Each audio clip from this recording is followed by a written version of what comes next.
সূর্য দীপাকে বলে, সোনা আপনার সাথে যে ব্যবহার করেছে এর জন্য আমি আপনার কাছে ক্ষমা চাইছি। দীপা বলে, নিশ্চয়ই আমাকে নিয়ে কোনো সমস্যা আছে, তাই হয়তো এরকম করছে।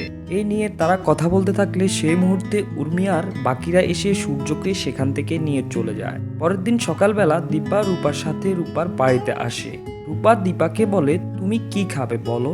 দীপা বলে, চা করো। রূপা চা বানাতে চলে গেলে দীপা কৃষ্ণকে ফোন করে বলে, আমি কলকাতা এসেছি, তুমি আমার সাথে দেখা করতে পারবে। কৃষ্ণ বলে, ঠিক আছে, এই বলে ফোনটা রেখে দেয়। তারপর রূপা চা বানিয়ে দীপাকে দিলে দীপা বলে, আমরা কতদিন পর দুজনে একসাথে চা খাচ্ছি।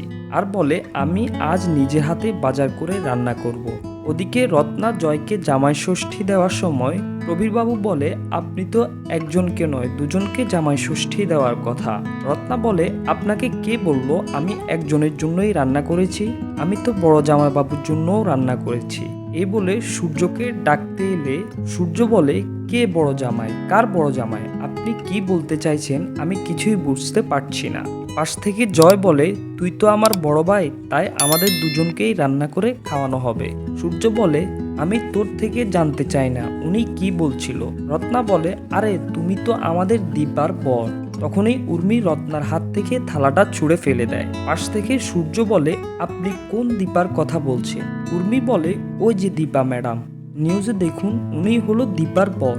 প্রবীর বলে, কি বলছো কি তুমি? উর্মি বলে, আমি কি বলবো, ওরাই তো বলছে। এটা দেখে সূর্য সেখান থেকে চলে গেলে সোনা রুডির ছবি নিয়ে এসে বলে, রুডিও তো এই বাড়িরই জামাই, ওকে জামাই ষষ্ঠী দেওয়া হবে না? এদিকে দীপা কৃষ্ণর জন্য অনেক রান্নাবান্না করলে সেই মুহূর্তে কৃষ্ণ আসে। দীপা কৃষ্ণকে জামাই ষষ্ঠী দেয় আর বলে, তোমাদের মধ্যে যা ভুল বুঝাবুঝি হয়েছে সব ঠিক করে নাও না। কৃষ্ণ বলে, ও আমাকে বিনা অপরাধে দূরে সরিয়ে দিয়েছে, সময় অনেকটা চলে গেছে, আপনি আমাকে ডেকেছেন বলে আমি এখানে এসেছি। তখনই রূপা বলে, আমাদের দুজনের মধ্যে কিছুই ঠিক হওয়ার নয়। এই বলে তারা দুজন সেখান থেকে চলে যায়। তো প্রিয় ভিউয়ার্স, অনুরাগের ছোঁয়া সিরিয়ালটি তোমাদের কেমন লাগে ভিডিওতে একটি লাইক দিয়ে কমেন্ট বক্সে লিখে জানাও। আর হ্যাঁ, চ্যানেলে নতুন হয়ে থাকলে চ্যানেলটিকে সাবস্ক্রাইব করে বেল আইকনটি বাজিয়ে দাও।